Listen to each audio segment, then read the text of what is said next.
SD ini. Kita main-main lagi nih Pak Lihin. Kita tebak-tebakan lagi.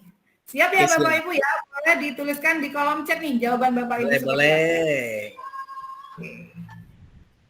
Konsep kesiapan sekolah. Anak harus mencapai kesiapan bersekolah di usia 6 tahun atau sebelum masuk SD. Benar apa salah Bapak Ibu? Silakan tulis di kolom chat. Benar apa salah Bapak Ibu ya?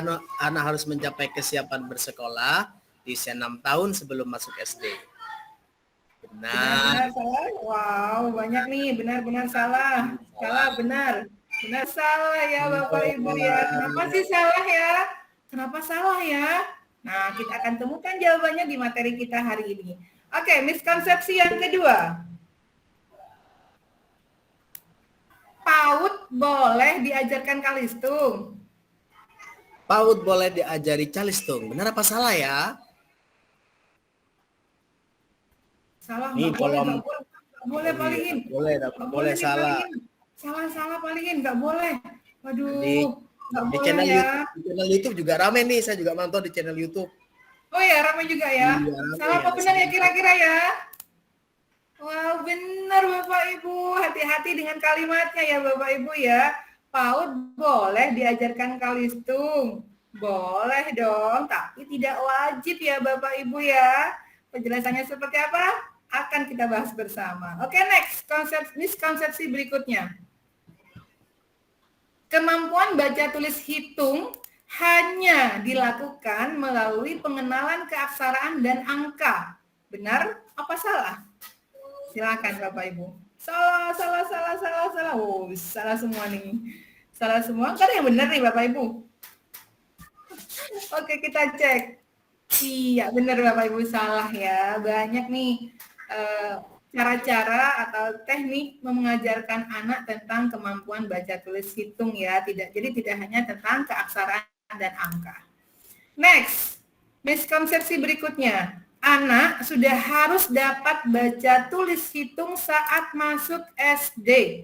Benar? Apa? Benar apa salah ya? Apakah anak harus dapat baca tulis hitung saat masuk SD? Oke. Salah. Iya, salah ya. Iya, jadi nggak harus ya Bapak Ibu ya. Next. Miskonsepsi berikutnya. Kesiapan bersekolah tidak hanya kemampuan baca tulis hitung. Benar apa salah nih? Oke, benar. Oke, kita lihat. Kesiapan bersekolah tidak hanya kemampuan baca tulis hitung. Iya, benar Bapak Ibu ya. Jadi tidak hanya kalistung nih yang disiapkan ya. Oke, next. Peserta didik kelas 1 dan 2 SD bukan termasuk kategori anak usia dini. Benar apa salah nih? Ayo, jangan sampai salah. Jangan sampai salah nih Bapak Ibu. Aduh, benar salah. Kita lihat, iya salah ya Bapak Ibu ya. Jadi anak SD kelas 1, 2 itu masih termasuk kategori anak usia dini.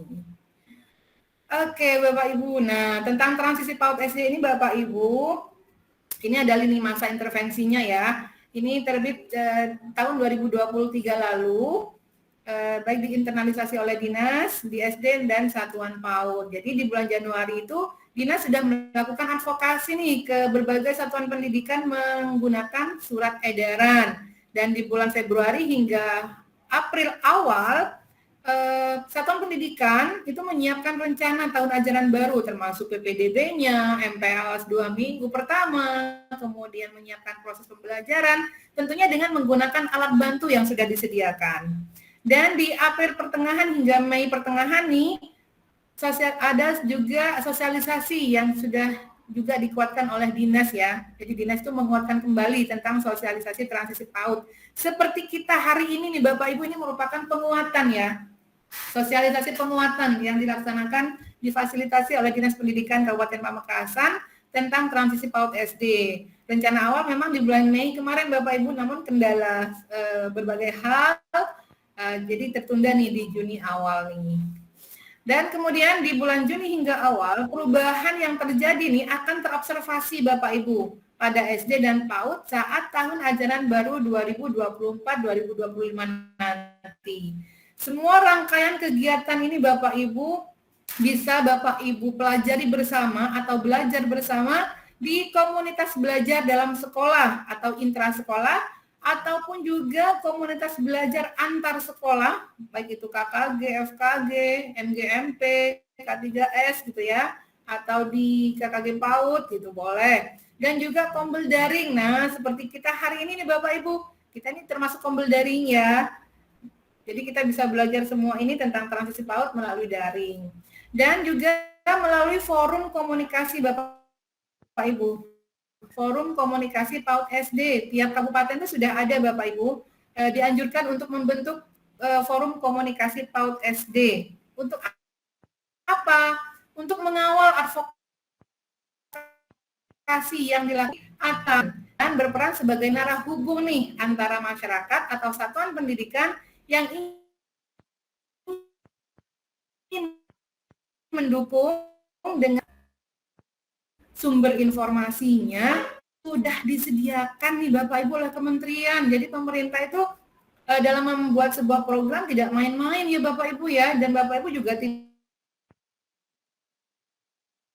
dipersulit karena semuanya alat yang Bapak Ibu butuhkan ada semua nih. Bapak Ibu tinggal akses di web di psd.kemdikbud.go.id. Semuanya lengkap Bapak Ibu ada di sana. Bapak Ibu tinggal akses aja nih di web ini ya. Oke. Nah, apa sih yang dimaksud dengan konsep kesiapan bersekolah dan transisi PAUD SD? Nah, nih Bapak Ibu, mari kita simak nih.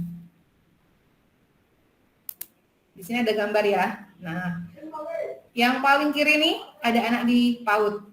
Tuh ya, ilustrasinya seperti ini ya. Ada anak masih berada di PAUD ya. Kemudian dia akan ke SD kelas awal nih Bapak Ibu. Dia akan menuju SD kelas awal. Tentunya untuk menyeberang, katakanlah menyeberang gitu ya, untuk melintas ke SD, si anak ini pastinya butuh jembatan Bapak Ibu. Nah, jembatannya ini berupa apa nih yang dimaksud? Jembatan apa yang dibutuhkan? Gitu. Ini ya. Nah, konsep kesiapan bersekolah itu kita pahami satu-satu nih Bapak Ibu. Yang pertama siap sekolah. Apa sih yang dimaksud siap sekolah? Ya, siap sekolah itu merupakan kondisi di mana anak memiliki kemampuan fondasi sebagai pembelajar sepanjang hayat. Itu ya, siap sekolah. Kemudian transisi, seperti yang sudah Bapak Ibu sampaikan tadi, terima kasih. Anak berpindah dan menyesuaikan diri dengan lingkungan belajar yang baru. Itu transisi Bapak Ibu. Lalu apa perannya transisi PAUD SD ini? Maksudnya transisi PAUD SD ini untuk apa gitu ya? Jadi transisi PAUD SD ini proses ya Bapak Ibu, proses di mana anak SD, maksudnya anak yang dari TK semula dari PAUD, perannya sebagai peserta didik PAUD, menjadi peserta didik SD gitu. Dan transisi ini akan dikatakan efektif apabila anak tidak perlu melakukan terlalu banyak penyesuaian sebagai akibat dari perpindahannya. Jadi perbedaan di SD maupun di PAUD ini tidak terlalu jauh ya perbedaannya Bapak Ibu. Jadi masih mirip-mirip gitu. Sehingga anak-anak ini ketika masuk ke SD kelas awal, di SD kelas 1, dia tidak begitu kaget melihat lingkungan yang baru. Seperti itu. Oke, kita lanjut. Nah, siap sekolah tadi kan memiliki kemampuan fondasi ya. Anak memiliki kemampuan fondasi untuk menjadi pembelajar sepanjang hayat. Apa saja sih kemampuan fondasinya? Nah, ini Bapak Ibu. Kemampuan fondasi yang dimaksud itu mengenal nilai agama dan budi pekerti. Ada kematangan emosi yang cukup untuk berkegiatan di lingkungan belajar. Jadi anak-anak sudah matang emosinya, sudah cukup matang gitu ya. Kemudian anak-anak memiliki keterampilan sosial dan bahasa yang memadai. Untuk apa? Untuk anak berinteraksi sehat dengan teman sebaya dan individu lainnya di lingkungan yang baru. Kemudian anak bisa memaknai belajar yang positif itu seperti apa. Belajar yang positif itu yang menyenangkan bagi mereka, yang bermakna, yang melibatkan kegiatan mereka sehari-hari. Kemudian kemampuan fondasi berikutnya adalah pengembangan keterampilan motorik dan perawatan diri yang memadai. Jadi anak itu sudah bisa memiliki kemampuan motorik yang seimbang, yang bagus, dan bisa merawat diri, Bapak Ibu. Misalkan merawat diri ini bisa menjaga kebersihan tubuh, bisa menjaga keamanan dirinya, bisa menjaga barang-barang miliknya, seperti itu. Kemudian yang tak kalah penting juga adalah kemampuan fondasi yang keenam, kematangan kognitif yang cukup untuk melakukan kegiatan belajar. Jadi anak ini memiliki kemampuan dasar, literasi dasar, numerasi dasar, dan pemahaman tentang hal-hal yang mendasar yang terjadi di kehidupan sehari-hari. Misalkan nih, anaknya sudah tahu wujud angka 1 itu seperti apa, bentuknya angka 1 itu bagaimana, banyaknya jumlah 1 itu seperti apa. Nah, itu kemampuan numerasi dasar, Bapak Ibu. Lalu mengapa penting mendukung kesiapan bersekolah melalui transisi PAUD SD ini? Apa sih pentingnya kita mendukung ini? Penyebabnya Bapak Ibu masih banyak miskonsepsi di lapangan. 6 miskonsepsi tadi itu terjadi di lapangan Bapak Ibu.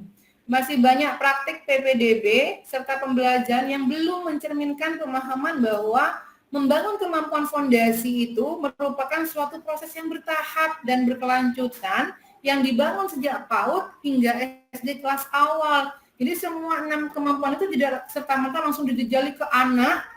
Sebelum dia masuk SD harus punya kemampuan itu. Enggak, Bapak Ibu.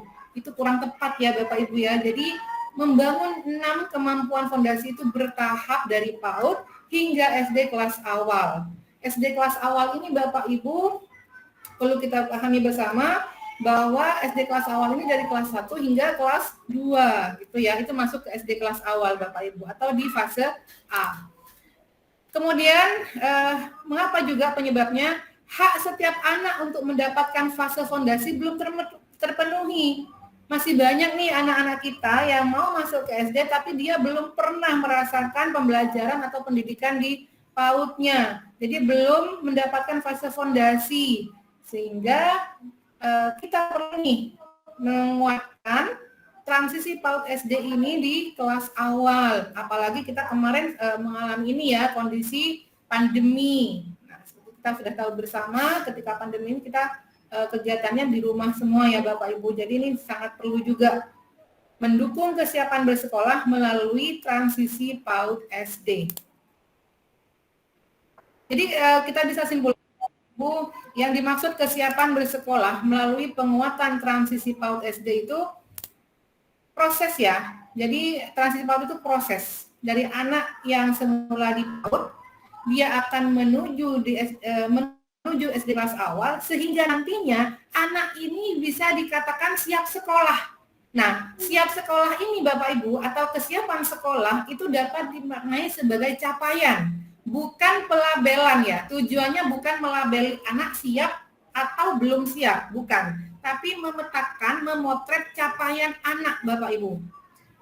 Karena tujuan pembelajaran yang sesungguhnya adalah memastikan nih anak-anak kita ini mendapatkan haknya untuk memiliki kemampuan fondasi, kemampuan dasar untuk menjadi pembelajar sepanjang hayat di tingkat kelas manapun. Seperti itu Bapak Ibu. Nah, salah satu upayanya dilakukan adalah melalui transisi PAUD SD ini Bapak Ibu. Jadi ketika Bapak Ibu nih, setiap lembaga yang melaksanakan transisi PAUD ke SD, maka Bapak Ibu sudah mendukung adanya penguatan kesiapan bersekolah melalui program transisi PAUD SD yang dilaksanakan di sekolah Bapak Ibu. Lalu apa sih pentingnya guru memahami hubungan antara penguatan transisi PAUD SD serta kaitannya dengan pemenuhan hak anak serta kesiapan bersekolah? Apa sih pentingnya? Nah, ini guru perlu paham ya Bapak Ibu ya. Coba kita amati nih gambar ini Bapak Ibu. Di sini ada 4 perbedaan kondisi anak-anak kita di kelas 1. Ilustrasinya seperti ini Bapak Ibu. Ananda A ini saat masuk kelas 1 SD dia tidak melalui PAUD. Itu. Kemudian Ananda B juga tidak melalui PAUD juga. Tapi Ananda A dan B ini memiliki capaian yang berbeda. Ya, jadi perbedaan tingginya ini, tinggi tangganya ini menunjukkan perbedaan capaian Bapak Ibu. Sama-sama tidak melalui PAUD, tapi capaiannya lebih tinggi Ananda B. Kemudian Ananda C dan D ini saat masuk kelas 1 sudah melalui PAUD. Namun capaiannya juga berbeda. Nah, ini kenapa nih Bapak Ibu? Apakah Bapak Ibu juga menemukan kondisi yang sama di kelas Bapak Ibu? Boleh dong di kolom chat. Ada nggak kondisi yang seperti ini? Ayo, ada enggak ya? Bisa dituangkan di kolom chat nih, Bapak Ibu.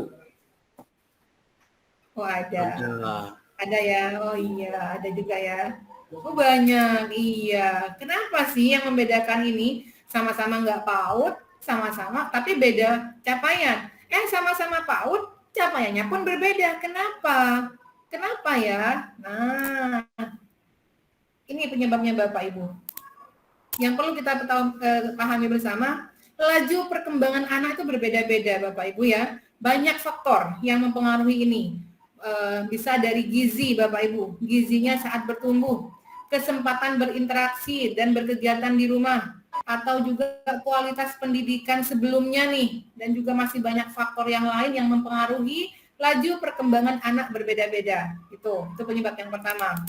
Kemudian penyebab yang kedua, kesempatan belajar anak berbeda-beda ya Bapak Ibu ya. Jadi tidak semua anak ini mendapatkan haknya untuk dibangun kemampuan fondasinya di PAUD. Ini tidak sama.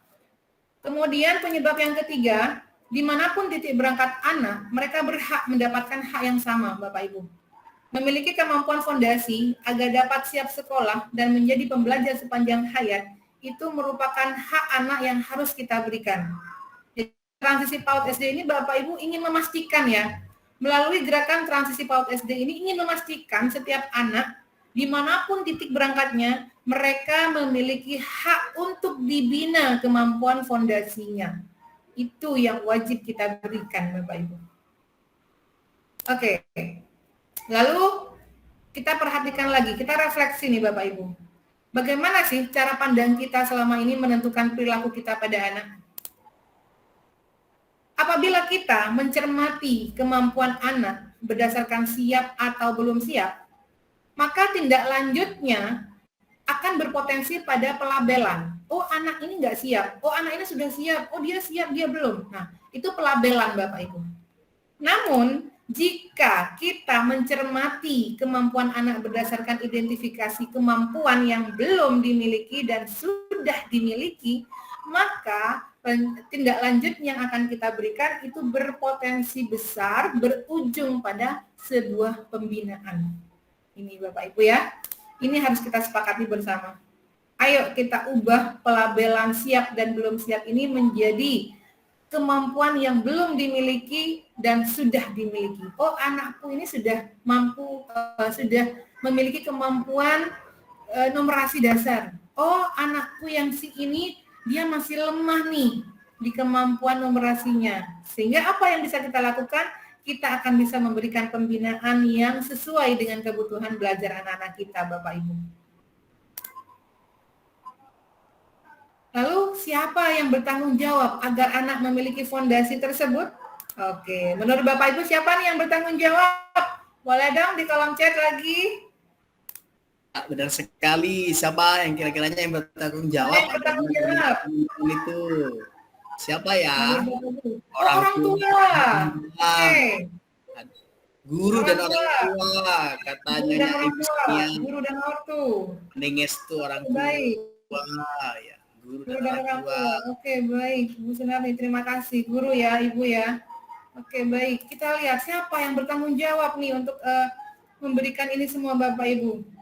Tanggung jawab agar anak memiliki kemampuan fondasi ada pada satuan pendidikan serta orang tua, Bapak Ibu. Apa yang bisa dilakukan oleh satuan pendidikan? Sekolah dapat berkoordinasi dengan berbagai pihak di satuannya untuk menyiapkan nih tahun ajaran baru nanti melalui penggunaan sumber belajar yang sudah disediakan oleh kementerian. Ya, itu koordinasi, satuan pendidikan berkoordinasi. Kemudian yang kedua, satuan pendidikan wajib memahami bahwa baca tulis hitung hanya bagian sempit nih dari kemampuan literasi numerasi. Ada aspek kemampuan lain Bapak Ibu yang sangat penting untuk dibangun, seperti halnya nih kematangan emosi, kemandirian anak untuk berkegiatan di lingkungan belajar. Itu juga penting Bapak Ibu. Jadi literasi numerasi itu sekelumit ya, bagian kecil aja gitu Bapak Ibu. Namun yang lebih penting ini banyak Bapak Ibu, kematangan emosi, kemandirian, tanggung jawab, kejujuran anak, itu jauh lebih penting Bapak Ibu. Kemudian satuan pendidikan tidak boleh melabeli anak berdasarkan capaiannya tadi. Tidak melabelkan ya.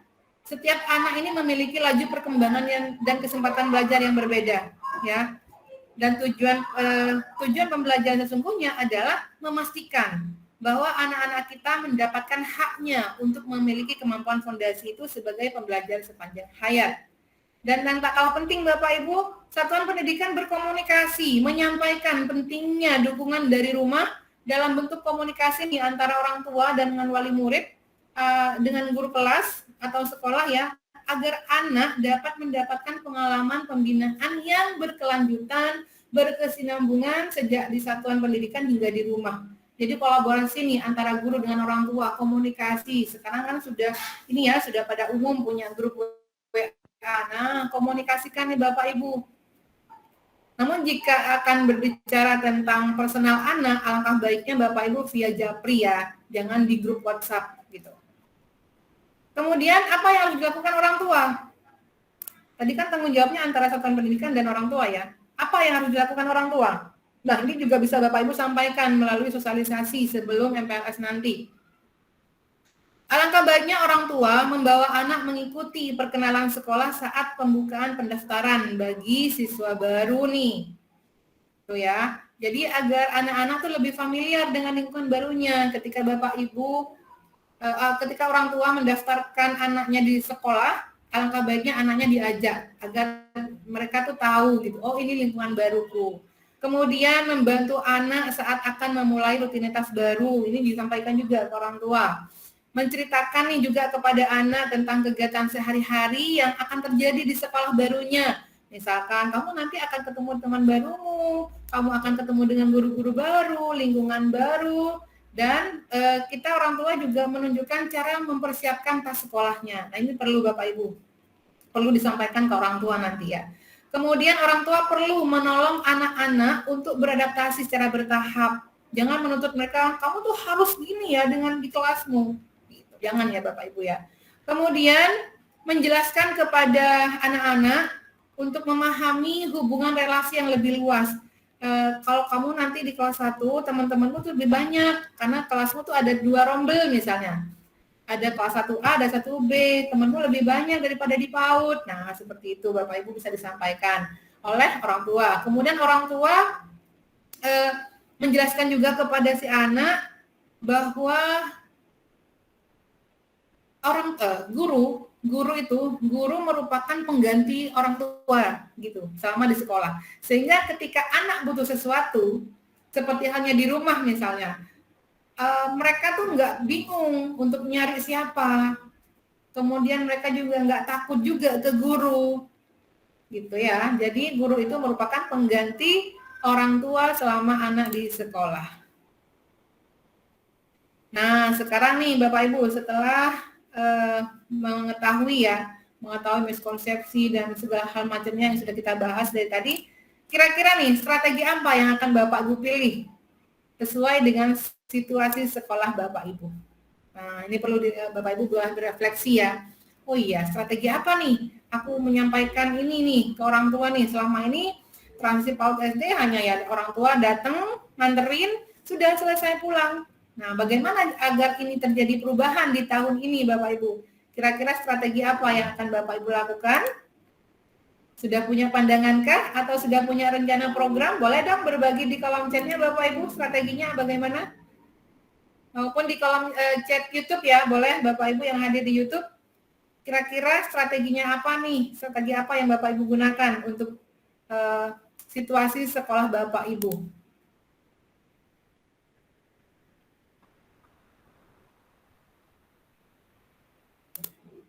Sudah ada?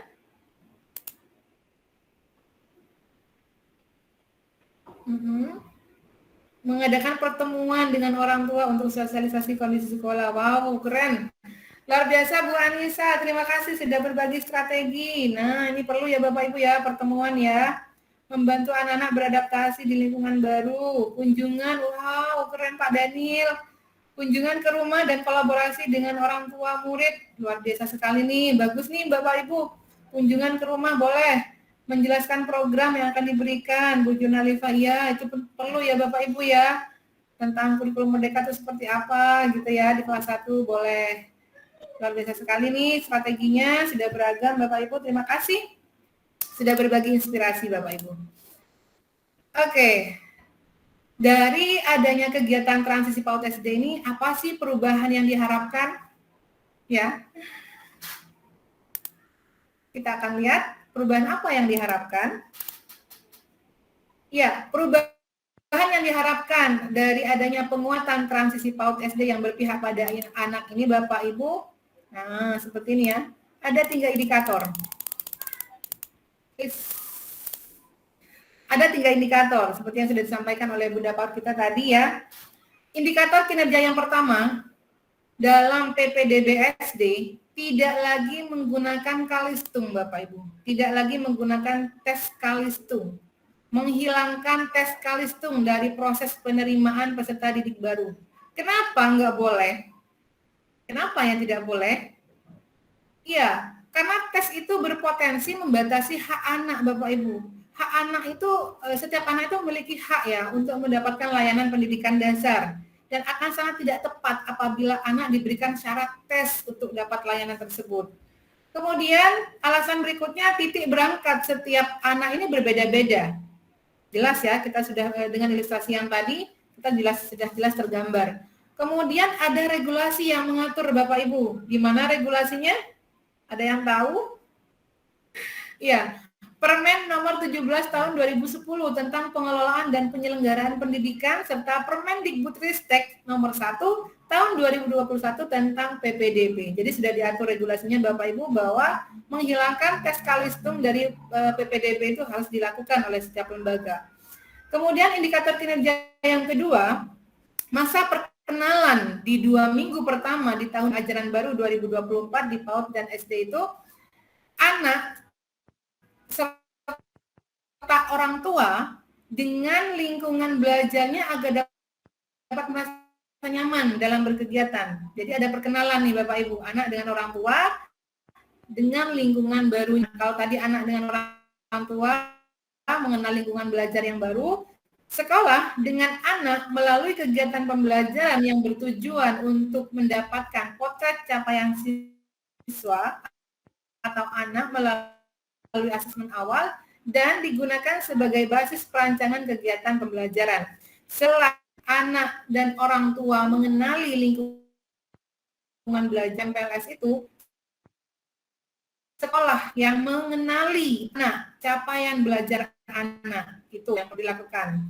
Indikator kinerja yang ketiga, pelaksanaan pembelajaran di PAUD dan SD, menerapkan pembelajaran yang membangun 6 kemampuan fondasi. Bagaimana caranya? Memilih kegiatan pembelajaran yang memberikan pengalaman menyenangkan, bermakna, dan memastikan ketercapaian kemampuan fondasi anak. Kemudian melaksanakan kegiatan asesmen di kelas dengan teknik yang menguatkan sikap terhadap belajar yang positif dan bukan berupa tes lisan, apalagi tes tertulis Bapak Ibu. Kemudian menyusun informasi mengenai perkembangan anak yang terpenting untuk diketahui oleh orang tua murid ya, berdasarkan biasanya rapot nih, laporan hasil belajar ya Bapak Ibu. Jadi melalui 3 indikator ini Bapak Ibu diharapkan ada perubahan nih ya, ada perubahan. Perubahannya apa saja? Yang sudah kita paparkan tadi. Tidak ada kalistung, ada pengenalan 2 minggu pertama dalam bentuk PLS, kemudian pelaksanaan pembelajaran di PAUD dan SD itu menyenangkan, bermakna, dilakukan melalui asesmen untuk menyusun pembelajarannya, dan ada pelaporan atau komunikasi antara sekolah dengan orang tua. Seperti itu Bapak Ibu. Oke, mari kita bahas Bapak Ibu. Untuk lebih memahamkan kita nih, seperti apa sih maksudnya?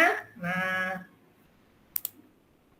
Kita bahas bersama yuk Bapak Ibu. Nah, di sini ada studi kasus nih. Loh, ada anak nangis nih. Murid kita nangis nih Bapak Ibu. Ara merupakan peserta didik baru kelas 1 ya. Sudah seminggu Ara mogok, nggak mau pergi ke sekolah. Kalaupun dia masuk ke area sekolah, ia menolak untuk masuk ke kelas. Hal ini terjadi sejak Ara diberikan tugas membaca. Kemampuan yang masih sulit ia kuasai. Ketika berusaha membaca, guru kelas Ara ini mengatakan gini, kok begitu saja nggak bisa? Nah, sepulang sekolah, Ara nangis dan menolak untuk sekolah, bahkan menunjukkan keengganan ketika mendengar kata membaca, karena sikap dan kejadian yang tadi, Bapak Ibu. Mari kita refleksikan nih, Bapak Ibu. Menurut Bapak Ibu, silakan tuliskan di kolom chat ya, cepet-cepetan nih. Apa sih yang menyebabkan Ara untuk mogok sekolah?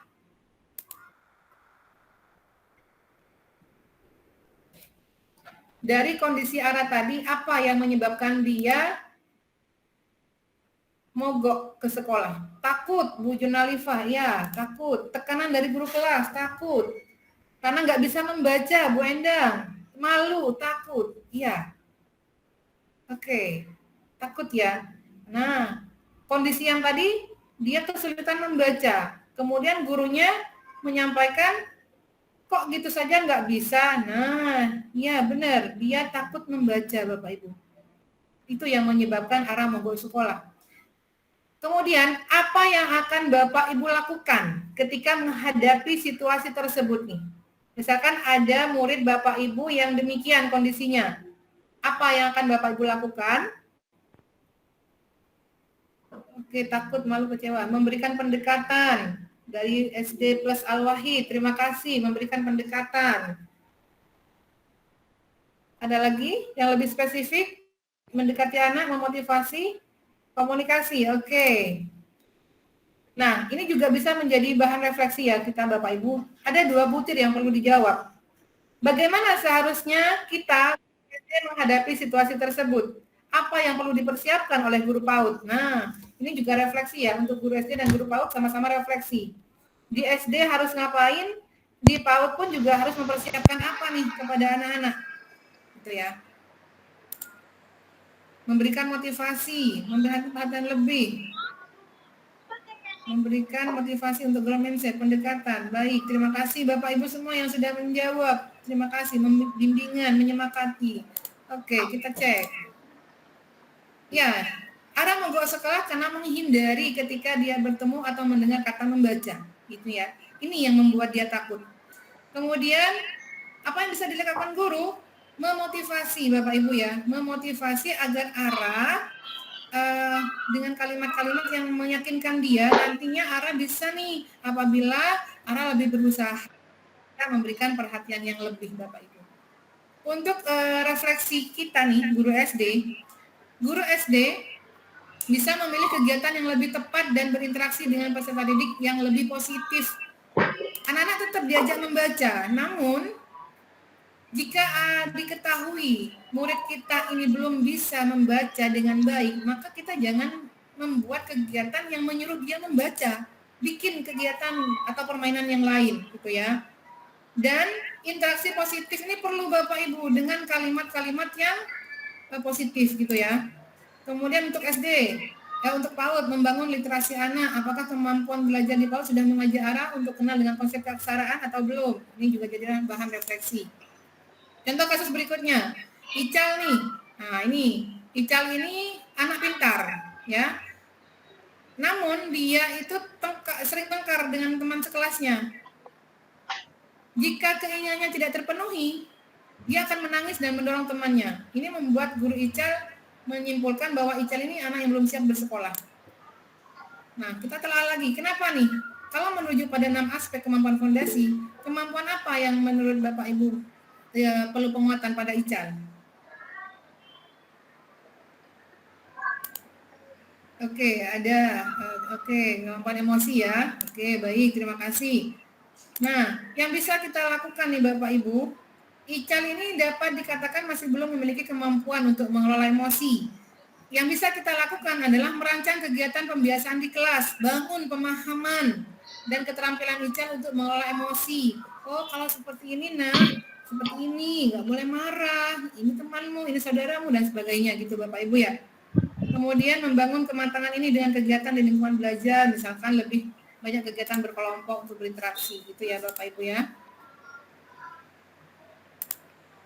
Kemudian bagaimana membangun lingkungan belajar yang mendukung di transisi PAUD melalui apa? Ya, melalui MPLS Bapak Ibu. Bagaimana caranya menyusun MPLS? Kita akan bahas nih. Kita cepet-cepetan aja ya. Jadi 2 minggu pertama sekolah merupakan gerbang pertama peserta didik fase transisi PAUD ya. Ini sudah ada Permendikbudnya.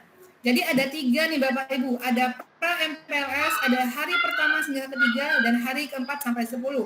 Pra MPLS ini perkenalan ya. Kemudian, oh ini belum saya ubah nih, mohon maaf. Kemudian pra MPLS ini komunikasi dulu Bapak Ibu ya. Ini komunikasi dulu di awal. Kemudian di hari pertama ketiga perkenalan anak dengan orang tua dan lingkungan belajarnya. Hari keempat baru masa perkenalan sekolah dengan peserta didik. Kita akan bahas satu persatu. Di pra MPLS Bapak Ibu silakan mengadakan pertemuan seperti yang sudah disampaikan tadi. Strateginya Bapak Ibu sudah tepat. Infokan nih ke wali murid bahwa hari pertama silakan mengantarkan anak sekolah. Tawarkan juga Bapak Ibu boleh nih menemani Anda di pertemuan ketiga. Bangun wadah komunikasi, buat grup WhatsApp. Jika memungkinkan, atur tempat duduknya Bapak Ibu. Dan ini contoh praktik baik yang sudah saya lakukan di lembaga saya tiap tahun. Ini mengumpulkan wali murid ya. Ini jauh sebelum MPLS. Kemudian hari pertama hingga ketiga Bapak Ibu. Hari pertama hingga ketiga, Bapak Ibu bisa mengenali potensi diri anak nih, melalui kegiatan-kegiatan. Contoh nih ya, saya gambarkan nih Bapak Ibu. Mengenali diri, perkenalan antar teman gitu ya. Bapak Ibu guru bisa menyiapkan lembaran berupa bentuk ya, bentuk lingkaran dengan warna-warna yang berbeda dan kemudian diberikan nama muridnya nih Bapak Ibu. Bagikan nih. Nah, ini si Putri, kemudian ini si Raja, ini si Putra. Nah, nanti anak-anak ini Bapak Ibu minta berkumpul. Anak-anak coba lihat, perhatikan kertas yang kalian pegang. Kertas yang berupa lingkaran. Yang berwarna biru, yuk ngumpul yuk dengan sesama warna biru. Nah, mereka ngumpul nih Bapak Ibu biru. Kemudian yang berwarna kuning, kumpul sesama warna kuning.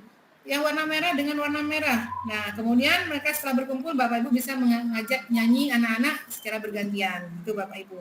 Kemudian Bapak Ibu bisa menanyakan, rumahnya di mana? Apakah anak ini tahu alamat rumahnya? Kalau dia diem 3 detik aja, berarti dia nggak tahu. Jangan dipaksakan Bapak Ibu. Kemudian di anggota keluarganya ada siapa saja, boleh ditanyakan juga Bapak Ibu, hobinya apa, dan segala macamnya. Ini bisa Bapak Ibu lakukan di hari pertama hingga ketiga Bapak Ibu ya, pengenalan potensi. Kemudian kegiatan berikutnya, bantu anak-anak mengenali lokasi sekolah. Bapak Ibu bisa membuat kegiatan, misalkan nih Bapak Ibu membuat kertas ya, warna-warni dengan berbagai bentuk geometri, ada segi 4, segitiga, dan lingkaran. Tempel nih kertas ini di UKS misalnya, kemudian tempat cuci tangan, kemudian lingkaran. Nah anak-anak, kalau kalian menemukan tempat yang ada gambar kotak warna merah, itu merupakan tempat UKS. Di sana kalian jika sakit bisa berobat di UKS misalkan. Kemudian jika kalian ingin mencuci tangan, silakan cari tempat yang bertanda segitiga biru. Atau kalian mau membaca nih, silakan cari tempat yang ada gambar lingkaran warna hijau. Nah, seperti ini pengenalannya Bapak Ibu. Ya. Kemudian bisa juga melalui kegiatan ini menumbuhkan motivasi, semangat, interaksi positif, perilaku positif.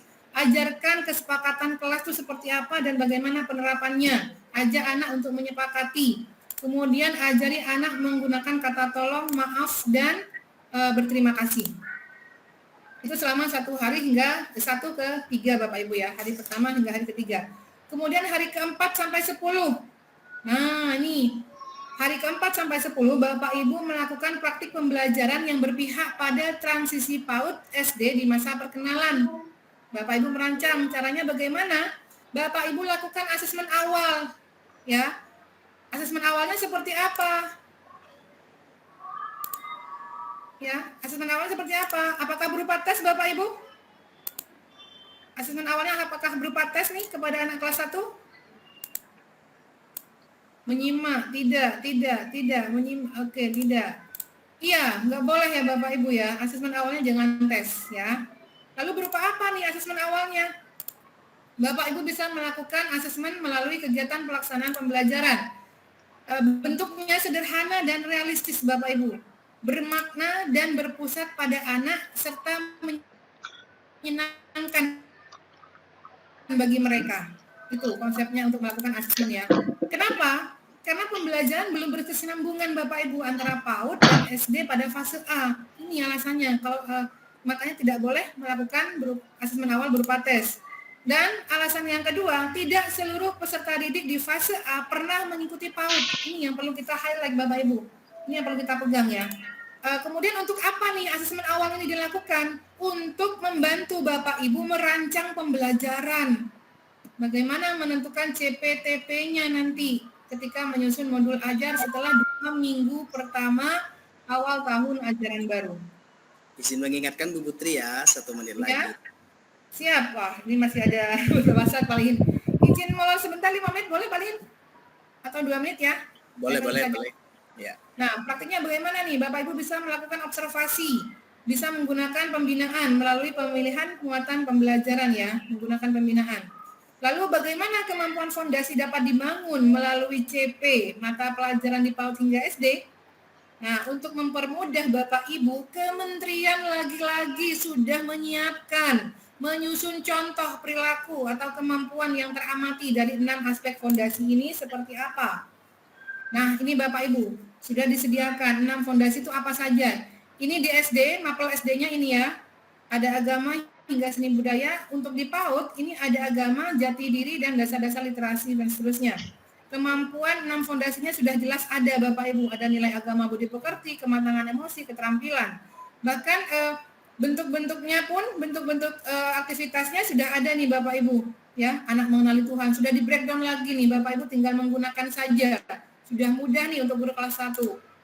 Kemudian ini sama, di 3 fondasi yang lain hingga kematangan kognitif. Oke, ini contohnya butir perilaku, mengenal nilai agama dan budi pekerti. Apa sih butir perilakunya? Mengenal konsep Tuhan, beribadah, menjalin interaksi dengan teman sebaya, dan seterusnya. Nih, Bapak Ibu tinggal ATM, tinggal gunakanlah ini Bapak Ibu. Ya, jadi nggak sulit nih untuk mempersiapkan asesmen awalnya. Kemudian bagaimana langkahnya? Apa yang harus Bapak Ibu lakukan? Nah, yang pertama yang harus Bapak Ibu lakukan adalah tentukan aspek kemampuan fondasi yang ingin dipantau. Boleh lebih dari 1. Ya. Kemudian rancang kegiatannya. Bapak Ibu bikin kegiatan apa? Misalkan main-main tepuk, nyanyi, atau tanya jawab aja nih, observasi, boleh. Identifikasi mata pelajaran yang dapat digunakan, cari. Oh, di bahasa Indonesia ada CP ini, oh di PJOK ada CP ini. Nah, dipadukan tuh, bisa dilaksanakan dalam 1 hari. Kemudian dokumentasi Bapak Ibu, informasi yang diperoleh Bapak Ibu di lembar observasi, dan identifikasi pertimbangan yang perlu masuk ke dalam rancangan kegiatan pembelajaran ke depan. Saya contohkan ilustrasinya nih Bapak Ibu. Nah, ini sudah ada ya. Ini sudah ada Bapak Ibu, sudah disediakan. Bapak Ibu tinggal menggunakan ya. Bapak Ibu bisa menceklis nih. Misalkan 1 kegiatan wajib pengenalan potensi diri baru, siswa baru. Tujuannya apa? Anak saling mengenal dengan teman sebaya. 1 tentang 2 boleh. Tahapan aktivitasnya bagaimana? Guru menempelkan kartu seperti yang saya sampaikan tadi ya Bapak Ibu ya. Nah, ini bisa Bapak Ibu gunakan untuk menyusun kegiatan MPLS hari pertama hingga hari ketiga. Untuk hari keempat sampai 10 bagaimana? Ini contohnya Bapak Ibu, memadukan 2 mata pelajaran PJOK dan bahasa dalam 1 hari. Tuliskan jumlah peserta didiknya berapa orang. Aspek kemampuan fondasinya ditentukan dulu. Yang pertama, keterampilan motorik dan perawatan diri. Yang kedua, kematangan kognitif yang cukup. Kemudian perilaku apa yang akan Bapak Ibu amati? Tinggal copy paste aja dari tabel yang tadi. Kemudian rancangan kegiatan ini yang bisa Bapak Ibu lakukan, permainan atau nyanyi-nyanyi gitu ya. Bisa. Kemudian catatannya apa nih? Dari ke-28 anak mampu mengikuti permainan semuanya atau hanya separuh atau beberapa anak yang sulit menyimak gitu. Kemudian langkah tingkat lanjutnya apa yang harus dilakukan setelah mengetahui ini? Lebih banyak permainan untuk menguatkan kemampuan menyimak atau mengadakan kegiatan pendampingan seperti ini Bapak Ibu. Oke, dari saya sudah selesai. Kayu bakar hendaknya dibelah bagaikan jati. Kalau ada sikap dan kata yang salah, mohon maaf sepenuh hati Bapak Ibu. Baik, saya kembalikan ke Pak Muslihin. Terima kasih.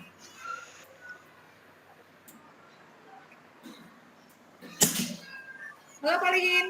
Halo, luar Iya. biasa Ini. Putri. Temannya Oke. Pak Ya, Pak Lihin, mohon maaf. Mas sempurna ya.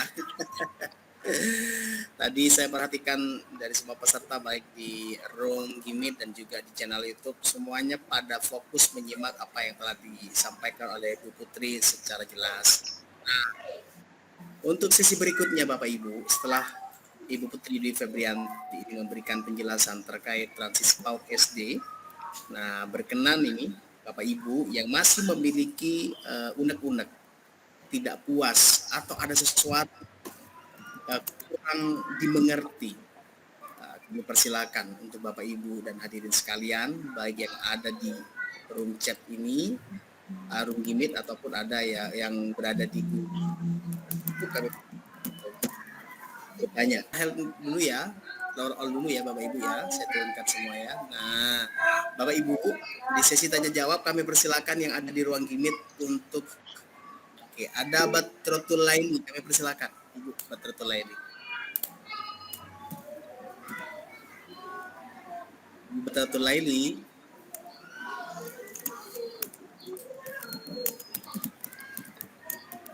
Oke, baik Bu Putri. Kalau dari yang raise hand ini sudah kita berikan kesempatan untuk bertanya, mungkin ada koneksi yang masih kurang ini. Baik, saya coba lihat di cek Ibu ya. Oh ini, Ibu Leli di Bu Batrotul Laili atau Bu Leli bertanyanya ternyata di kolom chat juga dari SDL Menawar. Bagaimana jika dalam kelas kita ada siswa ABK? Tuh, mungkin langsung ditanggapi saja Bu Putri, tidak apa-apa. Oke, baik. Terima kasih Bu Laili. Luar biasa pertanyaannya keren nih.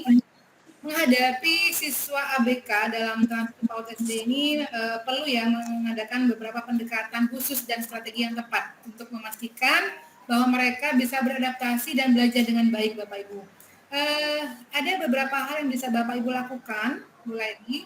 Yang pertama, Ibu bisa mengidentifikasi dan penilaian awal nih untuk menentukan jenis kebutuhan yang dibutuhkan oleh siswa ABK tersebut. Kemudian Ibu Bapak bisa berkolaborasi dengan orang tua dan ahlinya nih, bisa dengan psikolog juga atau dengan tenaga profesional. Kolaborasi dengan orang tua sangat dan wajib ada Bapak Ibu untuk berkomunikasi. Kemudian Ibu bisa menggunakan atau merancang rencana pembelajaran individual ya atau RPI yang spesifik untuk siswa ABK ini ya. Kemudian bisa juga Bapak Ibu memberikan lingkungan pembelajaran yang inklusif di mana mereka merasa dihargai, diterima gitu ya, dengan menggunakan alat bantu sesuai dengan kebutuhan anak tersebut.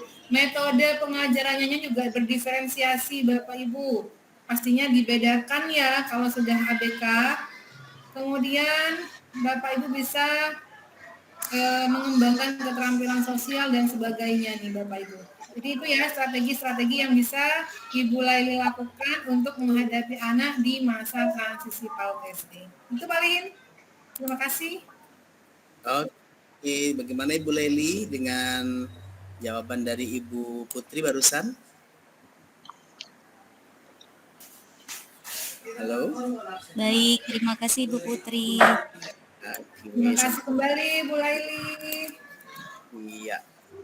Selanjutnya nih, saya lihat di pertanyaan YouTube ini, apakah yang harus kita lakukan jika terdapat anak ABK di sekolah? Tadi kayaknya sama ya dengan pertanyaan Sama nih, lain. sama ya. Sama. Kemudian ini kita bergeser nih di kolom chat, ada Bu Sania dari SDN Larangan Badung 1, pertanyaannya, apa sih dampak dari kurangnya persiapan transisi PAUD ke SD terhadap keberhasilan akademik, ya, keberhasilan akademik anak masa depan? Keberhasilan akademik nih, silakan. Oke, baik Bu Sania. Kurangnya persiapan dalam transisi PAUD SD ini pastinya akan memberikan dampak yang kurang baik ya terhadap keberhasilan anak. Yang pertama, kemampuan fondasi anak kalau transisi PAUD-nya kurang persiapannya, maka guru akan tidak optimal memberikan hak kepada anak, hak yang berupa 6 fondasi tadi. Bisa saja hanya 1 atau 2 kemampuan fondasi yang diberikan. Padahal seharusnya 6 kemampuan fondasi itu yang harus diberikan. Itu dampaknya. Kemudian akan ada keterlambatan akademik. Kemungkinan ini ada.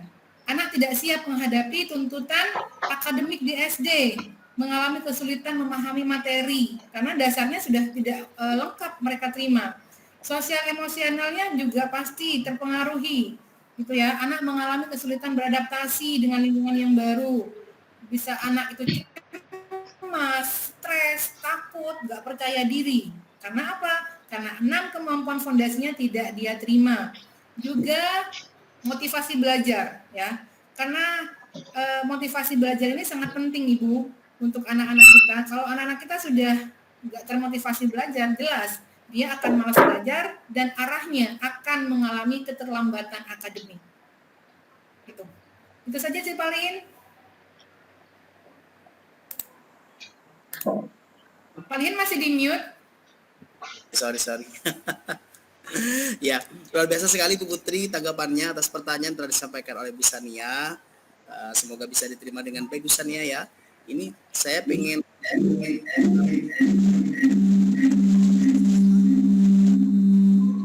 Fatul Mahmuda bisa menyampaikan langsung pertanyaan Bu Latifah yang sudah raise hand, kami persilakan. Ya, Assalamualaikum. Selamat pagi menjelang siang. Ya, dari sekolah Ya. mana Bu? Selamat pagi Bu Putri menjelang siang. Pagi. Tetap semangat ya. Ini dari SDN Teja Barat 3. Oh ya, siap. Silakan Ibu. Nah, yang saya tanyakan ini Bu Putri, di mana di hari ketiga yang saya tanyakan di hari pertama sampai dengan hari ketiga itu kegiatan wajib pengenalan potensi diri bagi siswa baru. Sedangkan sekolah kami itu merupakan sekolah inklusi dan setiap tahunnya kami itu mendapatkan murid yang ABK gitu Ibu. Jadi untuk mengelompokkan antara siswa yang bukan ABK sama ABK kan seperti yang dicontohkan oleh Ibu Putri itu dengan cara memberikan kertas yang berwarna-warna gitu ya. Jadi apa tetap anak yang ABK itu tetap kita satukan gitu. Oke. Itu aja Ibu, Alihin? Ya. Oke. Mengelompokkan anak-anak ABK intinya Bu Putri di hari Sabtu yang ketiga. Baik, terima kasih Bu Latifah. Jadi ketika di kegiatan hari pertama itu apakah anak ABK itu diberikan kertas juga, ikut juga permainannya seperti itu ya Bu Latifah ya.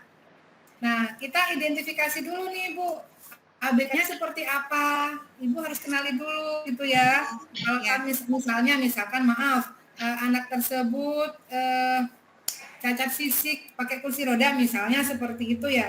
Dan kegiatan yang Ibu lakukan dengan anak-anak itu misalkan butuh lari-lari atau segala macamnya, maka sudah jelas anak itu nggak bisa ikut berlari-larian gitu ya. Jadi Ibu bisa modifikasi dengan kegiatan bagaimana caranya dia mudah untuk bergeraknya. Jadi yang pertama Ibu identifikasi dulu jenis ABK-nya seperti apa. Kalau dia ABK-nya hanya lambat membaca atau dia kurang aktif, tetap dilibatkan Ibu. Karena itu akan memotivasi dia untuk berinteraksi dengan teman-teman yang lainnya. Seperti itu. Begini Ibu Putri, soalnya tahun yang barusan ini, ya untuk tahun pelajaran yang kemarin itu, murid saya itu ABK, cuman dia tuh aktif, pinter, cuman apa ya? Putus kali. Nah, aman Bu.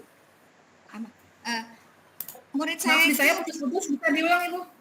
Ya, untuk yang tahun pelajaran 2023 itu kemarin itu Bu Putri, murid saya tuh ada yang ABK, 2 anak sih, yang satu itu hanya diem karena belum bisa membaca, jadi bisa diatasi. Kalau yang satunya itu interaktif banget, kadang dia meneng, tiba-tiba ngamuk gitu loh Ibu Putri.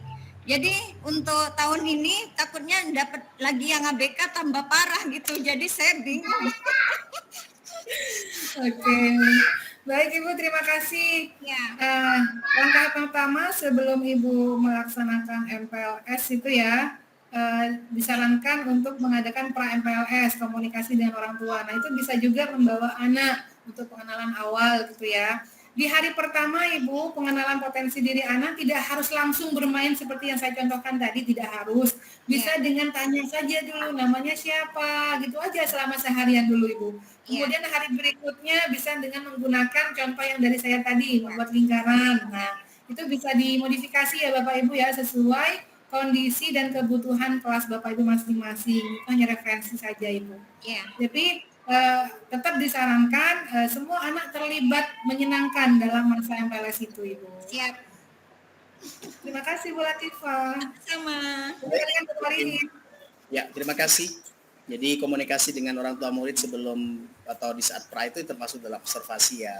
Jadi bisa kita maksimalkan pada saat itu. Baik, satu pertanyaan lagi Bapak Ibu. Karena kita juga bermain dengan durasi waktu, saya akan meminta yang sudah raise hand di sini. Saya lihat ya yang paling teratas. Oke, Ibu Erlina Wahyuningsih. Ya, terima kasih Ibu Putri yang telah memberikan kesempatan kepada kami, yaitu kami dari perwakilan SDN Lawangan Daya 2. Bisa Bu? Bisa kedengaran? Aman Ibu, silakan. Aman Bu. Aman. Terima kasih. Yang ingin kami tanyakan di sini, kebetulan kami guru kelas 1 dan guru kelas 2 ini berkumpul di satu ruangan. Yang ingin kami tanyakan, hari 1 dan ketiga ini kan masa pengenalan. Kemudian di hari keempat sampai hari ke-10, apakah boleh dari 6 kemampuan fondasi itu dalam satu hari kegiatan bisa lebih dari 1? Seperti itu Bu, Ibu Putri. Terima kasih. Baik, terima kasih Ibu. Siapa tadi Pak Ligin? Ibu Erlina Wahyuningsih. Dari Lada 2 Ibu ya. Ya. Iya, terima kasih Bu. Pertanyaannya menarik sekali. Tadi juga sudah saya sampaikan bahwa Bapak Ibu bisa merancang kegiatan asesmen awal ini dengan menentukan 1 atau lebih dari 1 kemampuan fondasinya. Boleh 2 Ibu, boleh. Gitu ya. Misalkan untuk kemampuan fondasi tadi kan motorik ya, tadi yang saya angkat contohnya motorik dan kemampuan kognitif. Nah itu kan 2 udah Ibu ya, boleh Ibu, 2 kemampuan fondasi yang bisa diamati di hari yang sama. Boleh Ibu? Oh, ya. Terima kasih Ibu Putri penjelasannya. Terima kasih kembali Bu Erlina. Saya kembalikan ke Pak Liin. Baik, luar biasa sekali.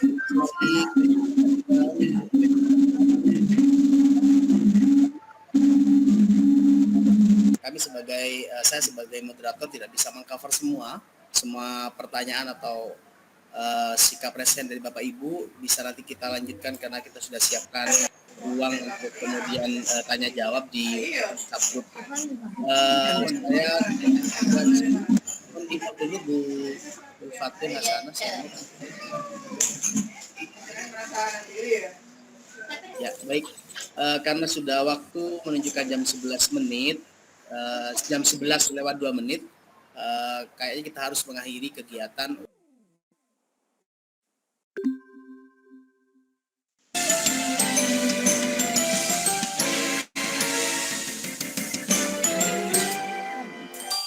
Di pagi yang cerah, hatiku berdebar, rasa tak karuan, odak gitu. Mau masuk SD, langkahku tergesa, rasa tak karuan, odak gitu. Rasa tak karuan,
berbeda, yang penting saling membantu.